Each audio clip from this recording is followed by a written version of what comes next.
Thank you for tuning in to this latest Emerging Threats Group video. I appreciate your time today, ladies and gentlemen.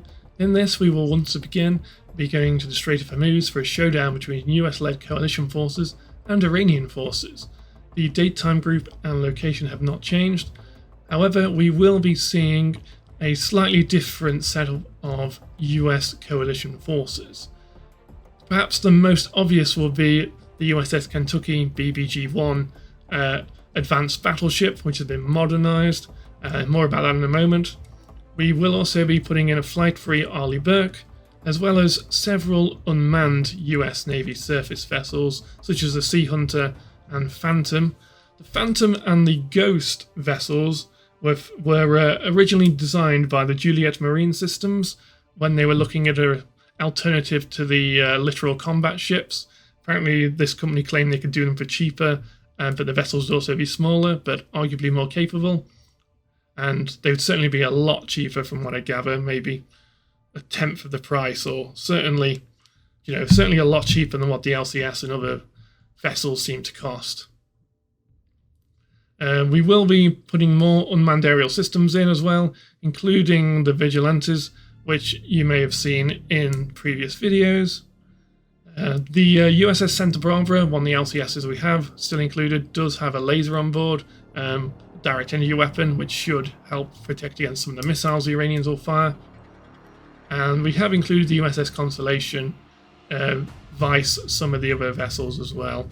Most of the Orbat for the Blue Force, so the American side here, the US coalition, has not changed, so aircraft are all still the same from the land-based point of view, and the Iranian Orbat is also identical to the one in the previous scenario. We will dive a little bit further into what the USS Kentucky can do in this case. So in the Command Modern Operations Database there's a few different Iowa battleship type mods that are available. What we have done is taken one of those mods and modernized it. So as you can see here, this version originally still had its 406mm guns on. We have replaced those with railguns, as well as the other 155mm shells, which have a range of about 80 nautical miles. What we have also done is put more missiles on the more modern missiles in the VLS cells, and we have taken away its 127mm guns that it would have on board and replaced them with basically, again, those 155mm ones, and we've also given it some Hellfire missiles as well to help it defend against some of these small boats that may be coming at it in this scenario. Its air wing does have multiple unmanned aerial systems in it, including the V247s. We've also got some XQ-58 Alphas on it, the Valkyries, as well as a few Scan Eagles as well, actually. And we will see how this fares against the Iranians. I mean, the Americans, in theory, or the US-led coalition, should do better in this scenario. It does have this battleship as well as some more unmanned ships, which are more advanced than we've seen in the previous scenario.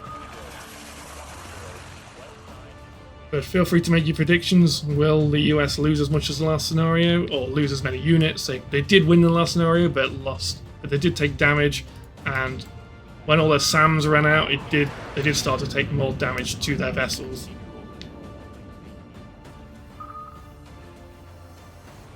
Let's see how that goes. I will zoom in a bit more on one of our battle groups here. So as you can see, there are plenty of helicopters launching, although they do also seem to be landing, which is strange. So our CTF 150.1, we do have plenty of aircraft on this, including F-35s and a mixture of manned and unmanned aerial systems, including the Vipers. The Vipers should prove very useful in this. As you see here, we do have one of our Orca unmanned submarines, which is making its way through the Strait of Hormuz.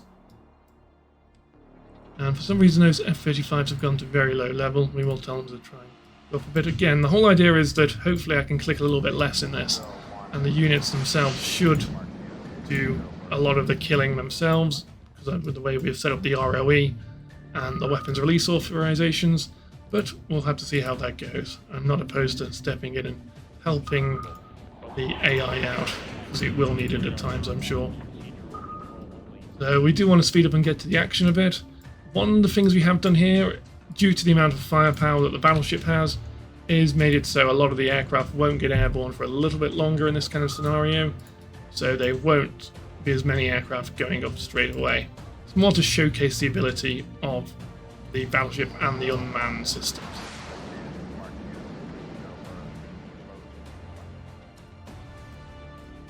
So, as you can see, the Iranians are launching multiple aircraft. They have F-4 Phantoms. Also, in their arsenal, they do have MiG-29s and F-14 Tomcats, which have been upgraded with various Iranian indigenous technologies and weapon systems. How good those are in real life, we don't know. It's unlikely they match up to the standards of Western technology, or perhaps even the Russian and Chinese technology, but we may never find out for certain. As you see here are our Vigilant, our little unmanned, I say little, they're unmanned systems. They do have advanced radars on them, and these are carrying the Joint Strike Missiles, which I believe are variations of the Naval Strike Missile.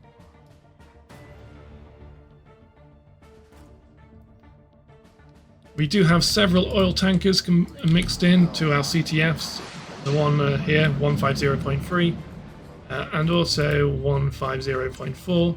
They both have, well, between them there's 3 oil tankers involved in there. We do have our minesweeping force here, CTF 152.1, which are going to go into the suspected Iranian minefield and hopefully clear some of those mines.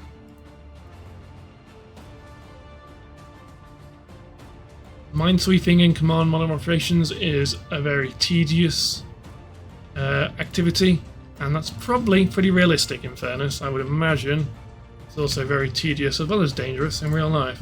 It's not the kind of thing you'd want to be doing. Yes, it does look like my helicopters seem to have landed themselves, which is rather unusual. Just confirm why that is. As far as I can tell, there's no reason for it.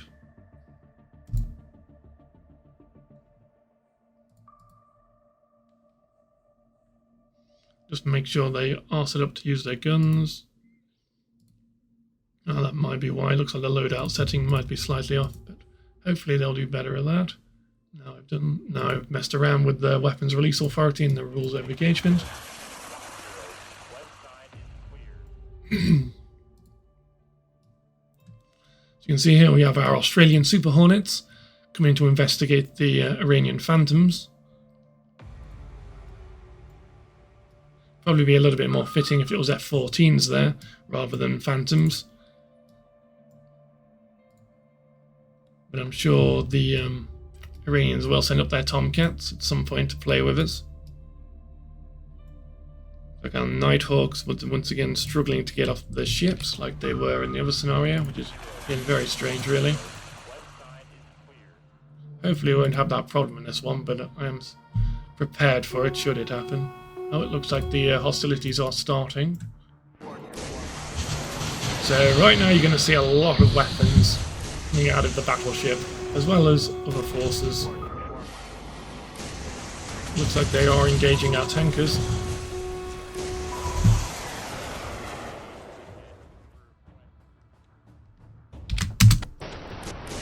As you can see, there's plenty of weapon systems currently flying around already.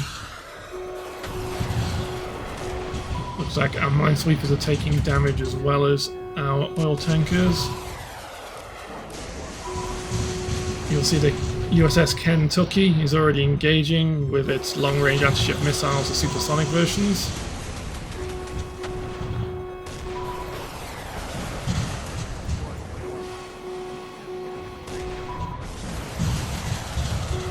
I'm not entirely sure those minesweepers will survive the bombardment they're under.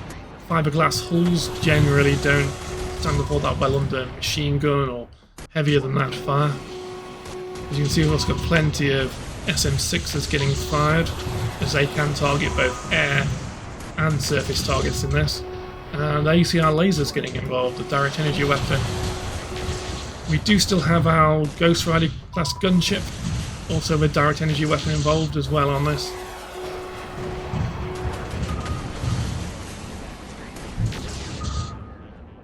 Wouldn't be surprised if the Iranians are already taking heavy losses.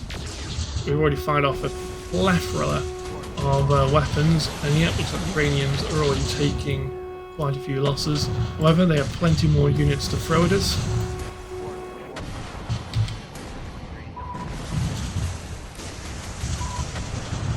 The Italian ship is engaging with its 76mm gun.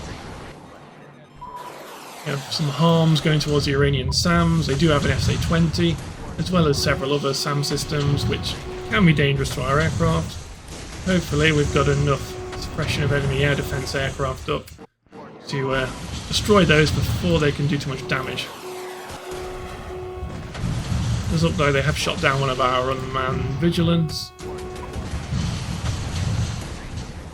And it also looks like we're engaging with Tomahawks against some of the land-based targets.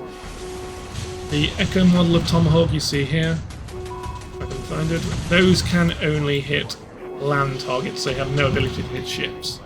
Unlike the India and the Juliet models, which can be used against maritime targets. As you may remember in the previous video, the Stormbreakers were very good against the Iranian fast attack craft, and I'm sure they'll be very useful in this as well.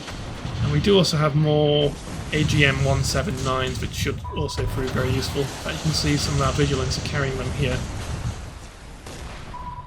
Here come the 155mm shells. These are not the railgun ones, but they are still very... In fact, they do actually do more damage, I believe, than the hypervelocity shells. And as stated against land targets, they do have a longer range. These are the railgun shells here. So they have a range of only about 70 miles, only have 7 DP. These ones here, the LR Lap, have a slightly longer range against land targets, but have nowhere near such range against surface targets, and have a bigger shell, and also cannot be used against aircraft or missiles. These may have been the shells which, when they were putting on the Zoom Walk, would have this cost would have spiraled like over $1 million a shell. So yeah, they were never actually made, as far as I'm aware.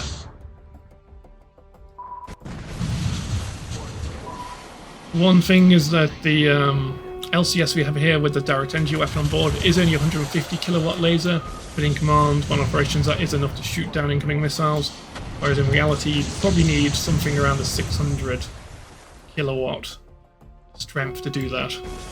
Command operations doesn't yet model different strengths of direct energy weapon, but it is something I believe developers are looking into. As you can see here are copious amounts of weapon systems, plenty of Stormbreakers. Looks like our F-15 EXs are getting involved with their JATMs. The F-35s we've got, they don't have Sidekick and they only have AMRAAMs on board, but the EXs both are carrying 20, or they were carrying 24 AIM-260s. They are obviously now, look at it, they're down to only 6 now, so they're definitely using them. I'm curious to see what damage our... So it does look like we have lost a Minesweeper, and another one's taken damage. What is going on here? Looks like our Ghost is getting involved.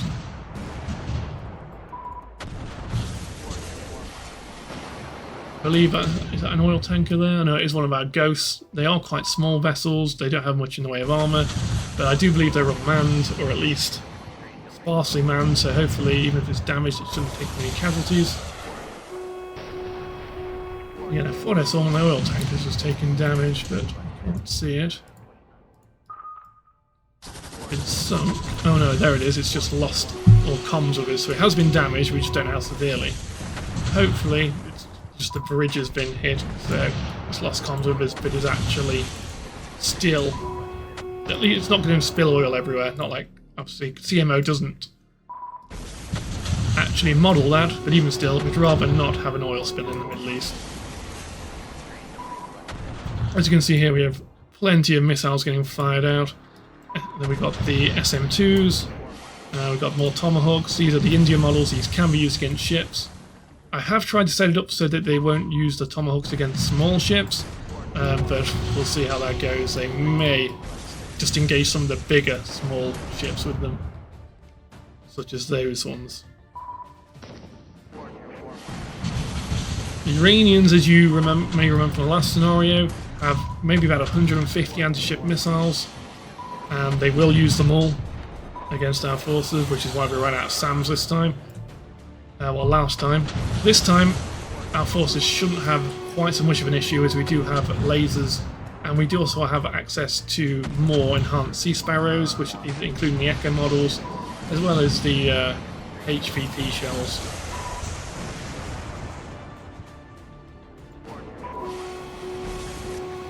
As you can see, some of the Stormbreakers are being used against airfields as well as ships.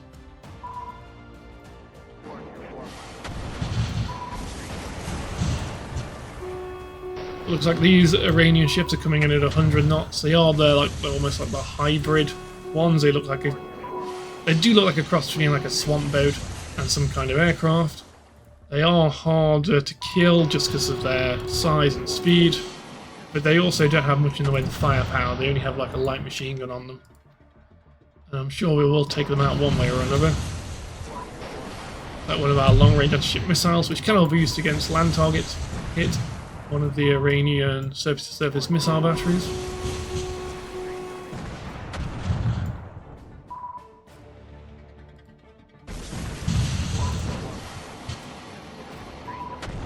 Some of our Valkyries are up. You may remember some of the other scenarios we've done. With this, they are armed with missiles rather than small diameter bombs, just because the missiles can track targets better and also can still reload pretty quickly. We may have actually lost a Valkyrie there. Let's have a look. No, doesn't look like it. Maybe it's just already landed. But yeah, we have actually lost a Super Hornet. Didn't see that. Must be one of the Aussie Hornets. Got a bit too close to some air defences or a Phantom and got shot down. We will avenge you, Australia. Don't worry.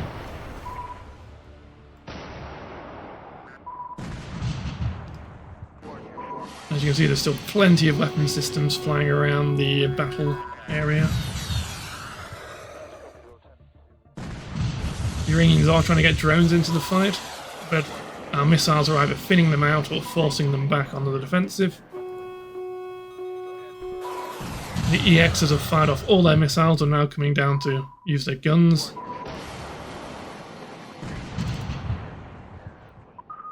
There's some of the Super Hornets. They're pretty much out of missiles, just one Sidewinder left.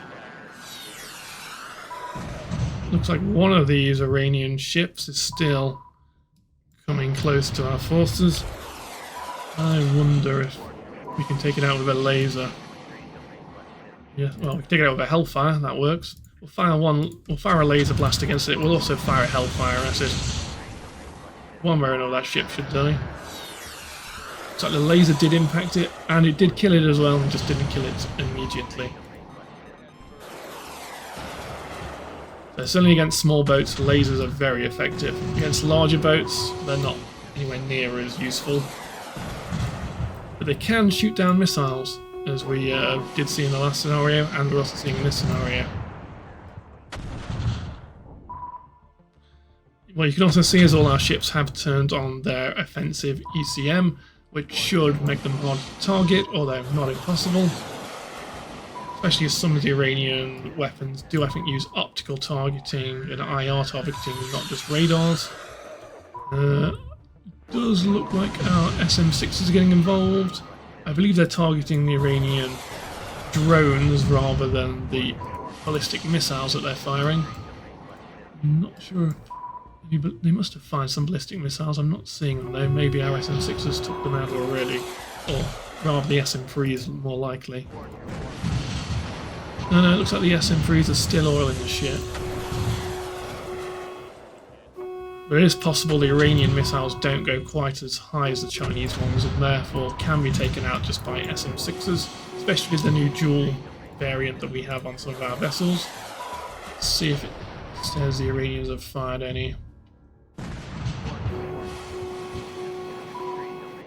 So they certainly find plenty of subsonic and maybe even a few supersonic anti-ship missiles. Yep, it does look like they've fired some anti-ship ballistic missiles at us, at least 8. And in fact, it wouldn't surprise me if these ships were the ones that engaged. Yeah, they've definitely fired off some SM-3s.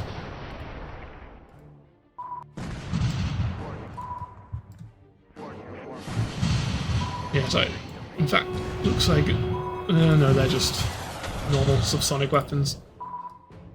Yes, it definitely looks like all the Iranian anti-ship ballistic missiles have already been shot out of the sky then, which is useful. Those are probably the biggest threat, theoretically anyway. This time around we see that some of Iran's heavier ships are getting blasted.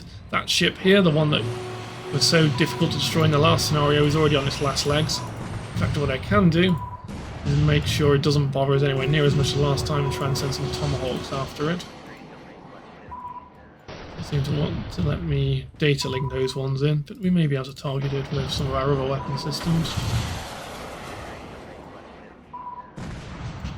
Certainly, the USS Kentucky should have enough firepower to sink it, even from fairly far away. Yes, it definitely looks like that still has plenty of anti-ship missiles on it.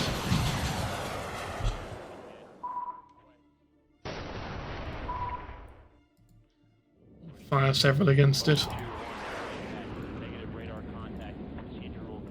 Those 5 missiles should be more than enough to sink it. As you can see here, we are unleashing a lot of FM6s and other weapons. These are the railguns going in to target the Iranian boats. We're about 23 minutes into this scenario, and hostilities have maybe been going on for about, what, 5-10 minutes for that? I already feel like there's a lot more Iranian assets destroyed than there was the other time around. Shows what this battleship can do for you. It really is a very powerful weapon system. Of course, it will also be a ridiculously expensive weapon system, and it might not be as much as an aircraft carrier, but it might not be far behind.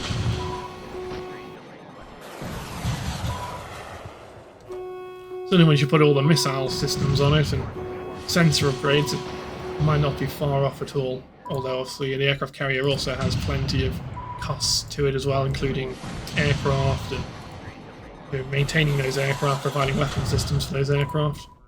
I mean, if you're really going crazy about it, you do what the Russians have done and make it nuclear powered as well. They've got their nuclear powered Kirov battle cruisers. And I'm sure in a future video we'll probably have to do a video where the Russian Kirov classes, or whatever they're called these days, go up against US battle forces. Both the contemporary ones and also maybe futuristic or hypothetical ones as well. We have found the Iranian submarine, and it looks like our Orca is engaging with torpedoes.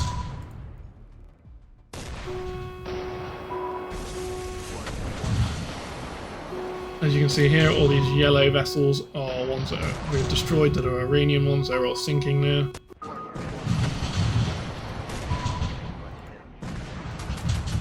I do believe this variant of Exocet missile can be used against land targets. These GBU-69 SGMs, those are the ones that can be fired from the Valkyries. They are quite small weapons, but I think the Valkyrie can only carry 2, maybe 4 of them.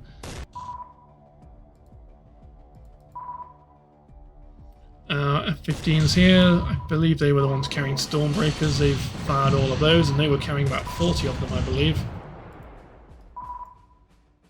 Certainly, the F-15E being able to carry that many Stormbreakers is a very useful asset. I believe the maximum they can carry in command modified units is 28. We fit them out with 20 because that's what we've seen test aircraft carry. I'm not entirely sure they've deployed any F-15s with that carrying that many Stormbreakers. I could be wrong though. Looks like these Typhoons have fired off all their missiles and are now at low level engaging targets with guns.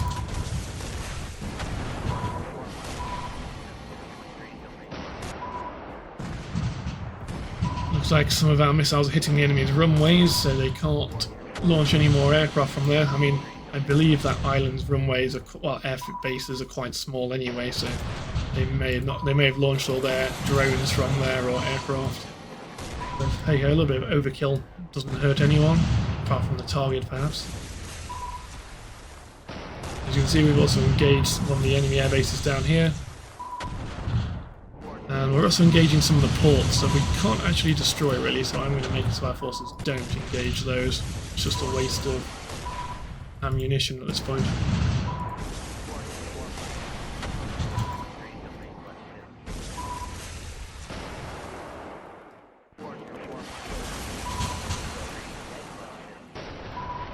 We do look how many weapon systems we have fired right now.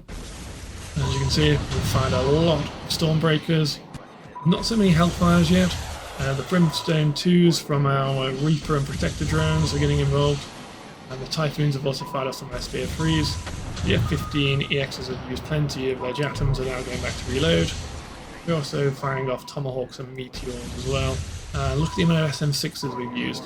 I mean, we don't even know if the Americans have that many of the new Duel 2 model, but maybe they do. I don't know what the production line is like.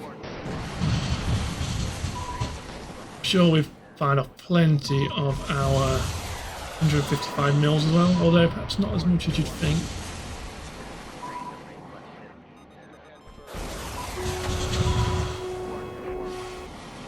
Iranian losses are starting to mount up.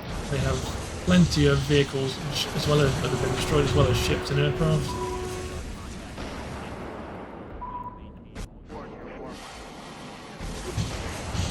Yes, it certainly looks like we're thinning out this Iranian herd a lot quicker than on the other scenario. At the moment, this Iranian ship is still alive, but hopefully not for much longer. That was the one that caused us so much grief in the last scenario. As you can see here, there's still copious amounts of missiles and shells going towards the Iranian forces. Here comes the new SM6s, the ones that can target air, land and sea forces. They're being used against drones which are going 90 knots. It's maybe, again, this is certainly not a good use of taxpayers' money, but if they do the job and protect our forces from getting damaged, then that has a cost all of its own. Definitely sounds like some of our forces are engaging with short-range guns. Not entirely sure where that is. Might be some of our helicopters.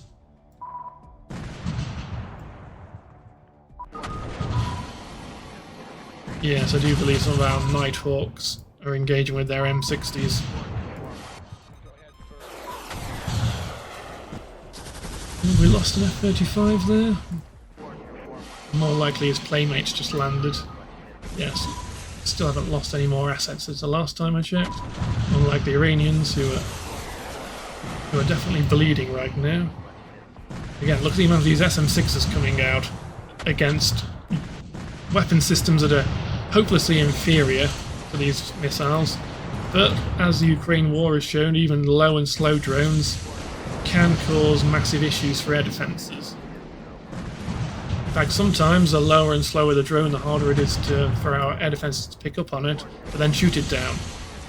Due to the, I believe it's speed gates is the term they use, which means that units that are going particularly slow don't actually get, well, they get picked up by the radar and then filtered out by the software involved. Otherwise, your radars will be picking up things like birds and, I mean, some radars, if they're not orientated correctly, will even pick up vehicles on roads, or sometimes even if they are orientated correctly, they'll pick up vehicles on roads and things like that.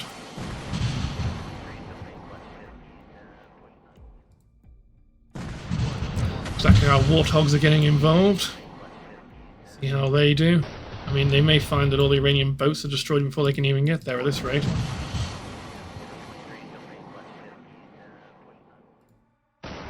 Looks like our Italian ship is using up all its ordnance against the enemy airfield. A little bit of overkill there. I'm sure it's just an unnecessary amount of shells going towards that target. And what you have here are more of our decoys, the ones that do have offensive electronic warfare capabilities. Usually you can use the data link to maneuver these independently, but at the moment that is bugged. So in this current build you can't, but I know that has been fixed for the next build when that's released. The other bug that is currently in the game is that laser designators aren't working as they should, which is why I've stayed away from using a lot of weapons that are only guided by lasers, just to make life a bit easier, so we have less aircraft just circling around, unable to fire at targets. Luckily, these kind of missiles have multiple seeker modes, so they can also use their inbuilt seekers. In fact, let me just check. Yeah, it has an active radar seeker as well as a laser spot tracker.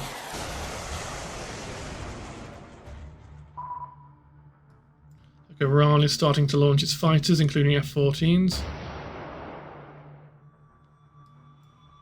We will see how many aircraft we've got on cap, because we will launch more if that's necessary.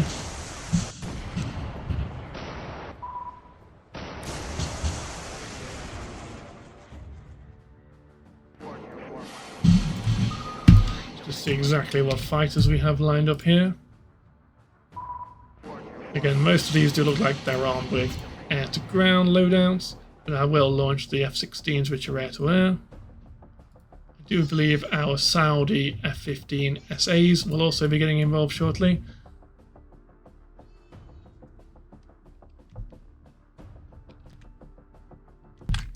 One thing you usually can do with the Madl Js is use a data link to control their performance around the map. However, there is currently a bug in the latest build of Command, which means I can't actually do that, unfortunately. However, they will still get in the right direction and hopefully jam some of the Iranian surface-to-air missile systems.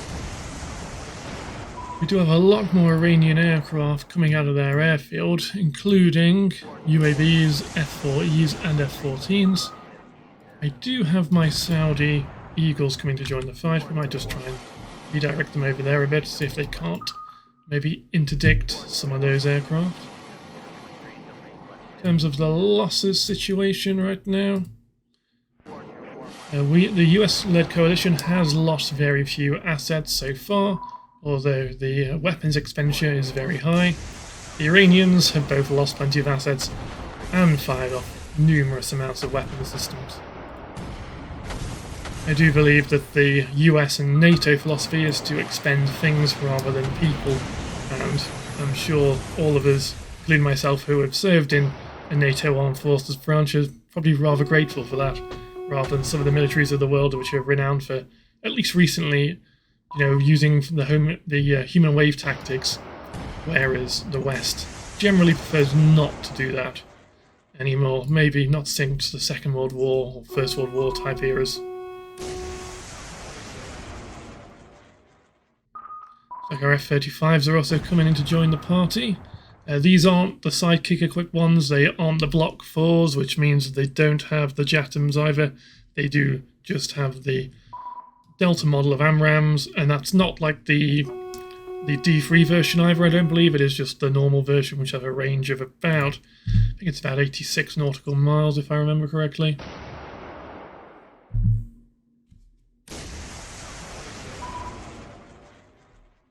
Let's see how they do. Looks like our railgun shells are going in, targeted against some of the Iranian boats. The F-14s are engaging. What they're firing against, whether it be our missiles or our aircraft, I'm not entirely sure. If I had to guess, I would guess it's our aircraft, judging by the elevation on that missile. So it is descending. I don't believe the latest generation of Iranian F-14s use the Phoenix as much, and instead use some kind of indigenous Iranian creation, which is some kind of mix between Hawk missiles and Phoenixes, and probably some tech they've got from the Russians and Chinese as well, who knows. I mean, one thing you can say about the Iranians are they do seem to be rather ingenious people. They do certainly seem to be able to craft weapons out of things that no one else really has bothered with, or they've certainly provided plenty to the Houthi rebels in Yemen as well. And one of the weapons that the Iranians, or at least the Houthis did, perhaps with help from the Iranians, it's highly likely, is turn some of the air-to-air missiles that Yemen had back from maybe the 90s or 80s into SAMs, things that used to be fired from, say, MiG-29s, they turned them into SAMs. It's actually not too dissimilar to apparently what the Ukrainians have done with the British ASRAAM missile. There is sources out there that seem to suggest the Ukrainians have actually turned ASRAAMs into SAMs as well. I mean, which isn't totally far-fetched when you consider the ASRAAM was used as the basis for the Sea Scepter and Land Scepter missiles. The major difference is the ASRAAM only has an infrared seeker. The CAMs have the, well, Sea Scepters or Land Scepters, they have the active radar seeker, the Fox-3 warhead. Or seeker head, rather. As you can see here, Saudi F-15s, they are using the slightly older AMRAAM model. They are at least forcing the enemy to honour the threat of those missiles. We'll see if they actually manage to shoot many aircraft down. It does look like because they're firing down to low level, the missiles are running out of juice quite early, and it's unlikely to actually catch maybe any of the quicker assets. One thing you do definitely notice in command model operations is the fact that surface-to-air missiles and air-to-air missiles lose velocity very rapidly when moving through the thicker atmosphere at lower levels. The missiles are definitely, certainly all of them, but especially ones like ramjet-powered meteors, especially better used from high-flying platforms against ideally other high-flying targets as well, but certainly higher flying targets than these ones are. These ones are all at Angels 4, well, Angels 4. That one's Angels 12. And yeah, so most of them are under 10,000 feet by the looks of it. The Tomcats are a bit higher, but they've also got the thrust to outrun some of the missiles.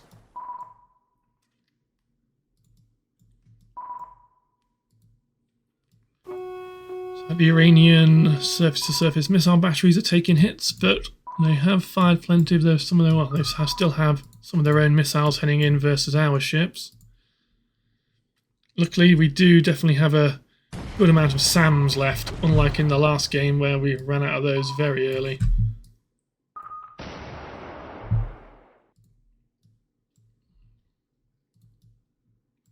Saudi Eagles are getting out of there. They've done their job. They've managed to suppress the enemy aircraft, keep them from engaging some of our aircraft. I mean, one thing that's certain is these railguns should manage to keep most aircraft at bay, even if they do try and push towards our forces. As you can see, the Strait of Hormuz is already looking a lot more empty of Iranian craft than it did in our last video this time around. So apparently one way to win a battle over the Straits of Hormuz is to deploy an advanced battleship with certainly contemporary technology and maybe even tech that should have been invented and may be invented very shortly. I mean, yes, it's unlikely we could get railguns onto some kind of battleship anytime soon, perhaps, but certainly direct energy weapons you'd think could be put on a ship of that size without too much hassle in the not too different future. After all, it all comes down to the kind of power source you can get. Something that can create, several megawatts of power for these direct energy weapons will certainly be of use. Indeed, it's probably likely that the next UK destroyer, the Type 83, and the replacement the Americans are building for the Arleigh Burke will have laser weapons of at least 500 megawatts, if not slightly more than that. I do believe there's actually a report that came out recently saying that the 300 kilowatt lasers, I think it's Lockheed Martin are building, they're already in the process of upgrading those to 500 kilowatts. And I don't know if they're still looking at it, but they were trying to develop a pod that could go on like a 4.5 or a 4th gen fighter and would allow them to shoot down incoming missiles. I mean, the whole philosophy used to be if you can see a target, you can hit it, and if you can hit it, you can kill it, but it might soon be that even if you can see a target, it's got direct energy weapons on board, you might not be able to kill it all that easily.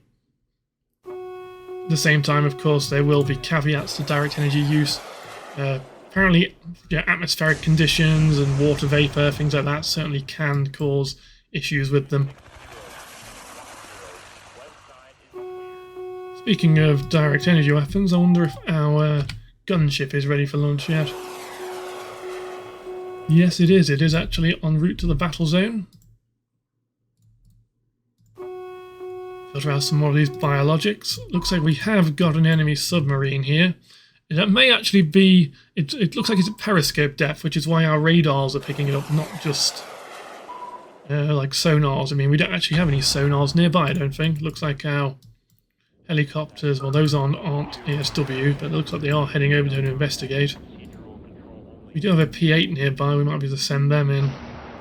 Well, they may even be on the way, in fairness. Either way, at this distance, it's not too much of a threat.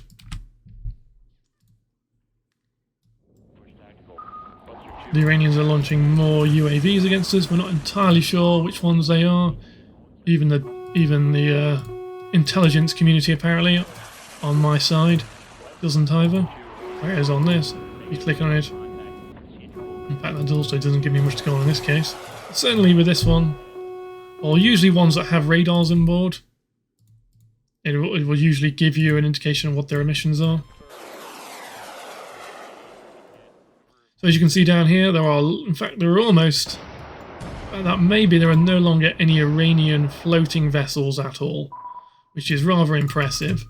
It's probably, only about 30-35 minutes in game time anyway, since hostilities broke out, and every Iranian surface vessel that isn't in a port has been destroyed.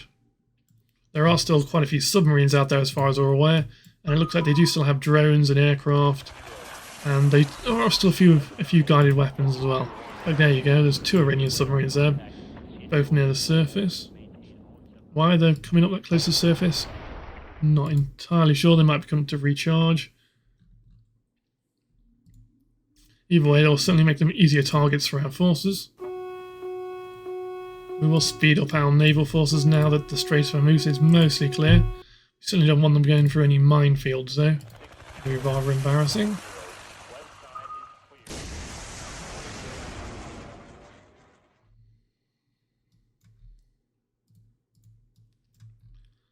The Tomcats are coming towards someone, whether it be our F-16s or our decoys, I'm not entirely sure at this point. They seem to be trying to investigate someone though. Now Saudi Tonkers are moving in to finish off this SSM battery. One thing we can do now, might already be active, I can't actually remember at this point. It has got engage any contacts on. So yes, I do wonder if our forces will engage any of these batteries here, or maybe they have already fired on them. Yes, it does look like there are some weapon systems en route to these batteries over here.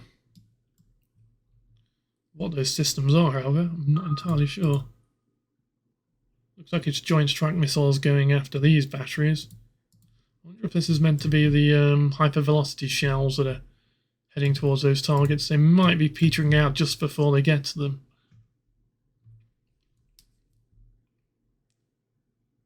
In fact, that was targeting a UCAV, and it destroyed it pretty well as looking at it.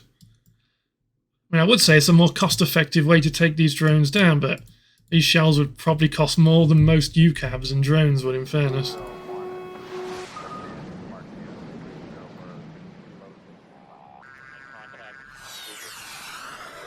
Yeah, P8's going in for the kill versus this submarine after I gave it some friendly encouragement, shall we say. And that sidewinder slowed right down. I don't think that fence has got too much to worry about.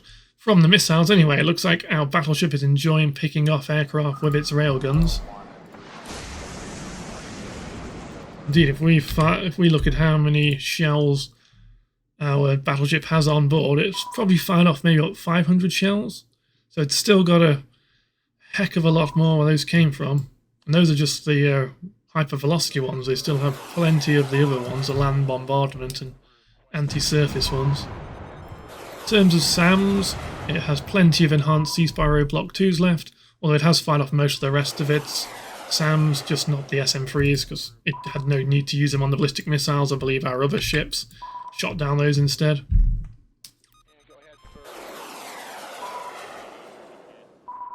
Indeed, I mean, probably one of the more realistic takeaways from this is give more American ships more enhanced Sea Sparrow size missiles, especially the Block 2 with its active radar seeker, that'll certainly provide more protection against these Iranian drones and missiles and aircraft that get a bit too close to the vessels.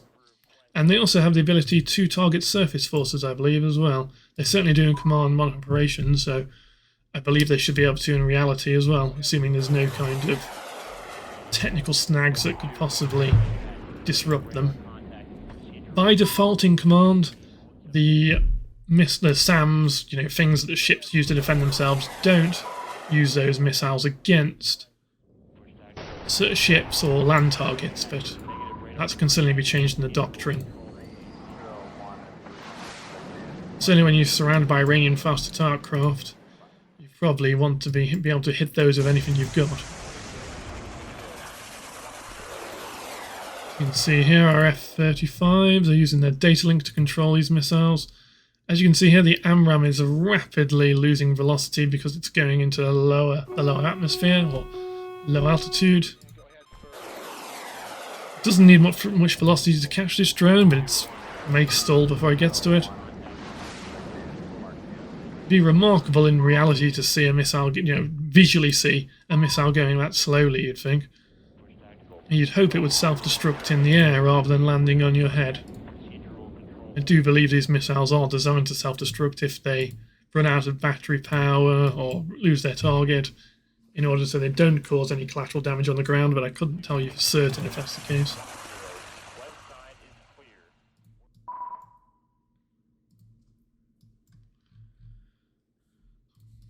I do feel like now a lot of aircraft are flying around attempting to target weapon systems, but those weapon systems such as this SSM battery have already been targeted by a weapon system further away, which means they're just kind of hovering around it. One thing I'm sure is we have pretty much a wall of attack helicopters here.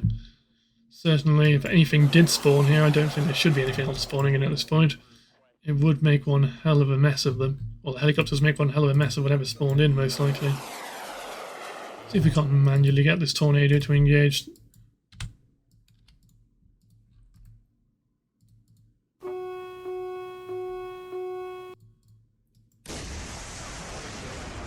Looks like... So, one of the weapon systems we've equipped on our battleship is actually a 1990s era weapon that was cancelled.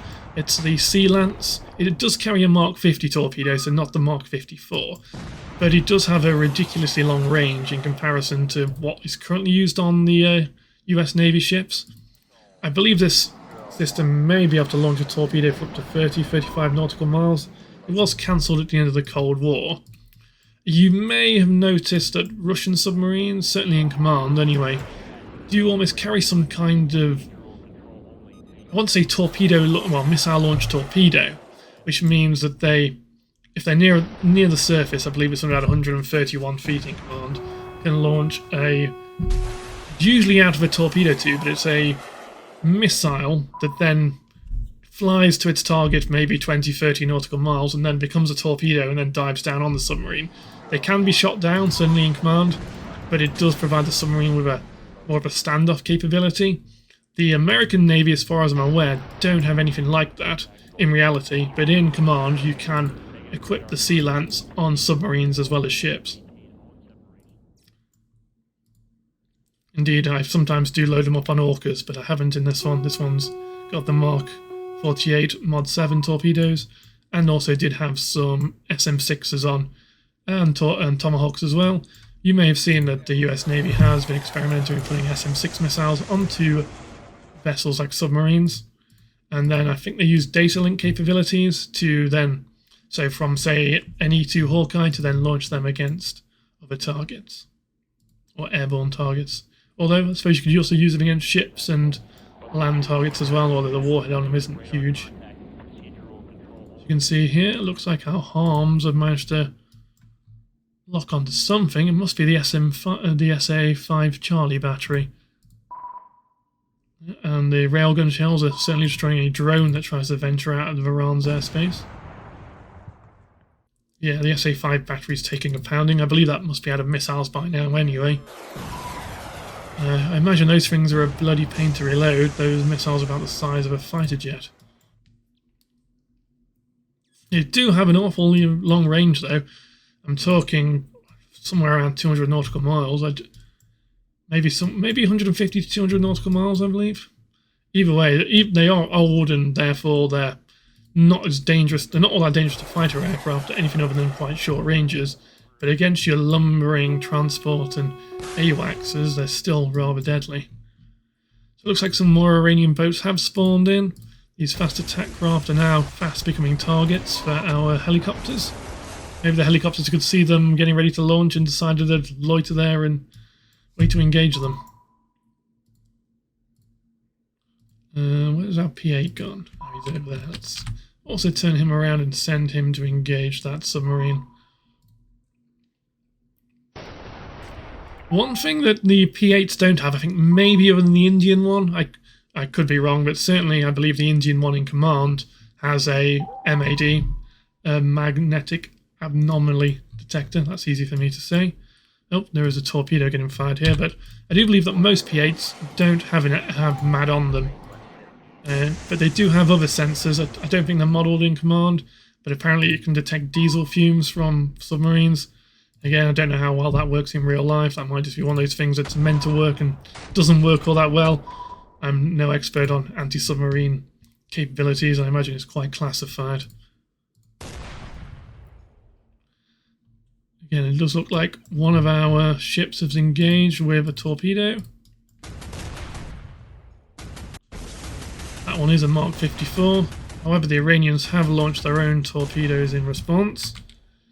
Like our LCS is the closest vessel, which is probably also the fastest in fairness, or certainly one of the fastest. In fact, the Phantoms also have a very high speed. In fact, the only one that might actually be in any threat here is our battleship, but it does have anti-torpedo torpedoes on board that we acquired from the US aircraft carriers in-game.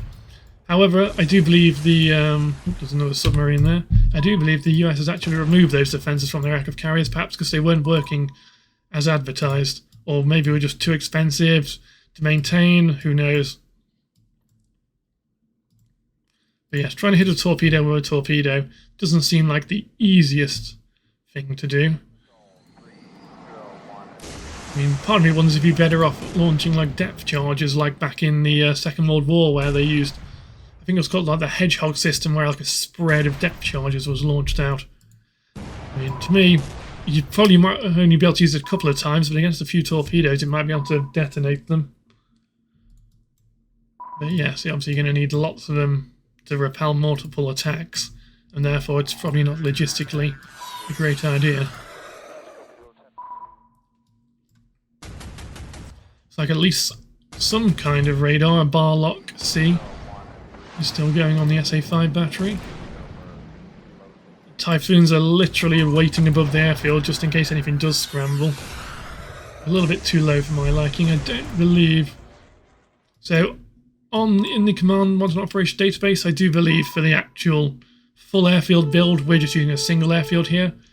There's AAA and maybe man pads there, so the Typhoons going down that low probably isn't a great idea normally, but in this case, I don't think it's going to cause them any issues. It does look like our aircraft are literally all circling around this target. I mean, I wouldn't say there's much point in saving it for whatever weapon's coming in at this point, we may as well just finish it off.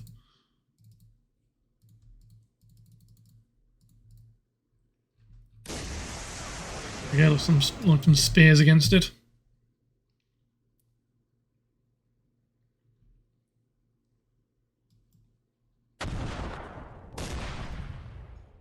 That was one of the anti-ship ballistic missile launchers Iran has. Again, how good they are in real life, we don't know. It is possible that they're actually useful. It could just be that they're there just to kind of attract media attention, hype the Iranians up, to make them more powerful than they actually are. I think we're almost at the point where we can call a scenario a day. We will just try and just sink a couple of these submarines, or at least also see if our ships can escape these torpedoes. Again, we're not entirely sure if these torpedoes are following our vessels or not at this point.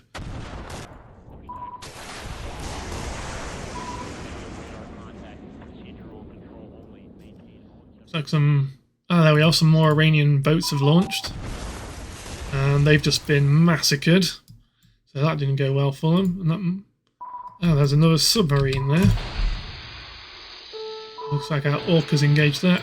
Oh, it looks like some torpedoes did get launched by Iran. Wow, it does look like the anti-torpedo systems did launch there. And I wonder if any of them worked, or whether that torpedo just missed on its own accord.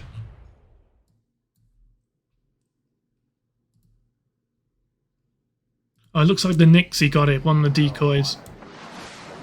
It had a 50% chance of working, and it worked against the Iranian torpedo. It does look like our anti-torpedo torpedo did do it as well.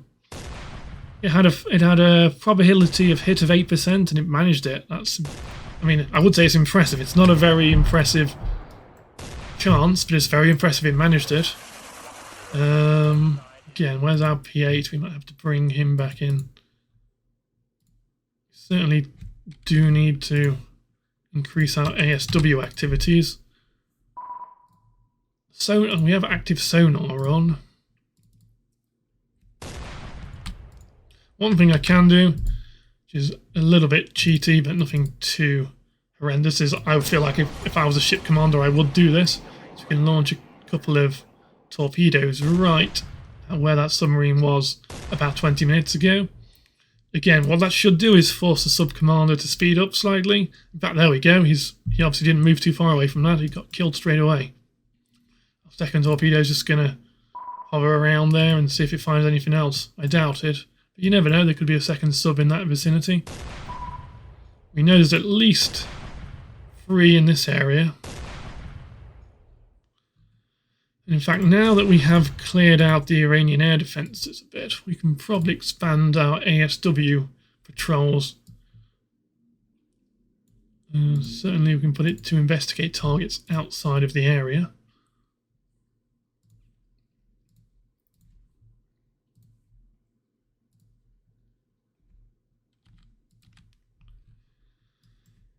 And I'm not sure if we have any other P8s ready to go. No, not at this time, or I'd be launching those as well. Looks like someone's bombing the Iranian airfield. I might just get him to fire on this submarine anyway. Oh, in fact, he doesn't have any... Surely he has a torpedo left. For some reason, won't let him engage it. How strange. Manually launch on it. It's possible it's actually one of those vessels that could be semi-submerged. I'm not entirely sure. Or maybe it just didn't have just an accurate... Well, there it is. It was a kilo class, so I've got no... I don't know why that torpedo didn't want to engage then, but...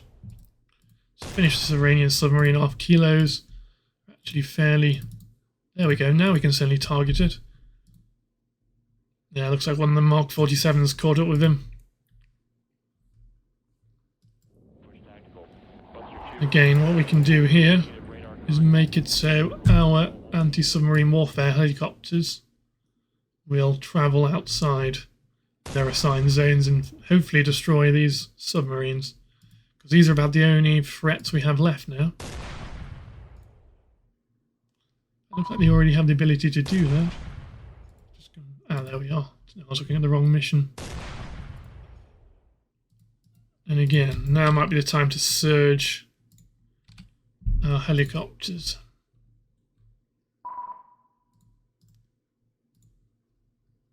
One nice thing is you can also equip the Vigilance with anti-submarine capabilities. And that's actually quite a quick turnaround time. Sometimes it can take up to 4 to 6 hours to turn them around, but not in this case. And we will launch a couple more anti-submarine helicopters.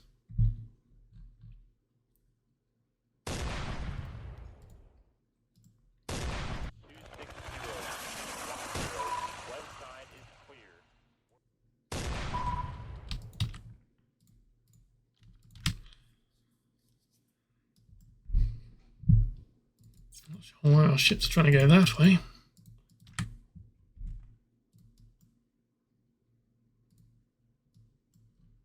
Yes, we now have a wall of aircraft up. Again, in the last mission we didn't have this many support aircraft on station because they all had to attend to other matters and they had to return to base and rearm and reload. Because of the actions of our battleship and other weapon systems, they are now able to just hang around over their target using their loiter capabilities and just attack anything else that may spawn. But it is possible the Iranians are now out of fast attack craft. It does look like a tornado and a few more UAVs were shot down. But yes, certainly very few manned aircraft were lost. One Super Hornet, we also and a tornado, and we did lose a minesweeper as well, but nowhere near the losses that we received in the last scenario where we lost an Arleigh Burke. Again, looking here, the Iranian losses are extensive. I mean, as I say, the Iranians, in theory, may have several thousand fast attack craft. We don't know just how many they have and just how serviceable or useful those are. But we've certainly made a dent in their capabilities today, especially when you consider how many aircraft and drones we've shot down and how many anti-ship missiles the Iranians fired at us. And if we go down here, it's likely that, I mean, just in this tally here, you see that's at least 110 anti-ship missiles. And we have plenty more anti-ship missiles and drones here, so it's going to be at least 150, if not 200 anti-ship weapons were launched against us. Indeed, here comes our P8. Like he very quickly destroyed that. He pretty much dropped the torpedo right on top of it. Get him to deploy some sonar buoys. So we've got both passive and active sonar buoys there. Looks like it's detected some fish or shrimps, either way, or whales. Certainly biologics anyway. Again, you don't have to manually use the sonar buoys, but sometimes it is a little bit easier to.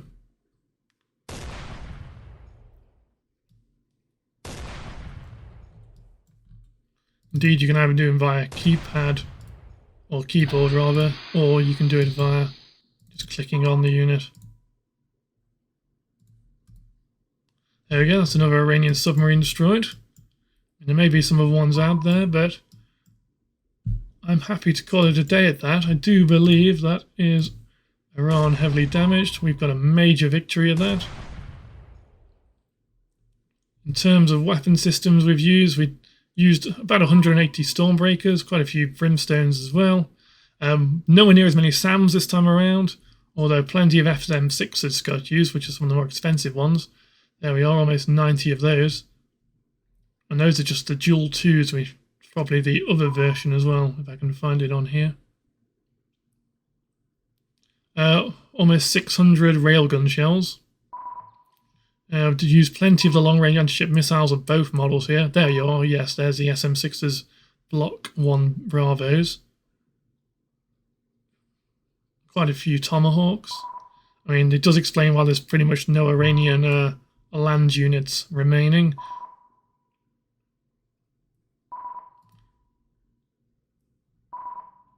But yes, in terms of SAMs fired, and then some of the other weapons fired, there was barely any this time around. For Iran, I wonder if they did actually manage to get any air-to-air missiles away. Some of the AA-10 Alamos. One ancient Sparrow missile there.